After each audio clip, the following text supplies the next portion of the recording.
weekly basis. Julia Doobie once worked as a server at the restaurant atop the Space Needle. She was also pretty vocal within her union, Unite Here Local 8. Whether it was flyers or marches or pickets or even just negotiations with the company. Doobie says she was let go in 2013 as retaliation for being a union activist. Residents of the city of Seattle need to ask themselves what lies underneath that beautiful glass exterior. A few years ago, the National Labor Relations Board started looking into the complaints and after investigating, determined that Space Needle management violated labor laws.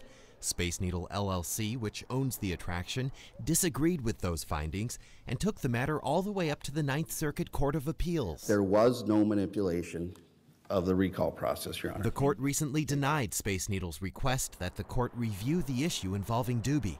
She sees this as a victory. I think it's just time for the Space Needle to put their ego aside and start doing the right thing as employers. And as far as union strength, honestly, I think the union is quite a bit stronger as a result of this. In a statement, Space Needle LLC points out that Local 8 withdrew all complaints against their employer regarding any violations of federal labor laws or interference with union worker activities.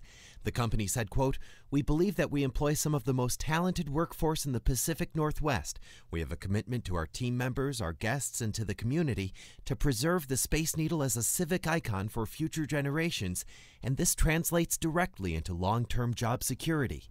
As for the recent court decision, Space Needle LLC says it's disappointed with that outcome. They say they're evaluating their options. Ted Land, King 5 News. The National Labor Relations Board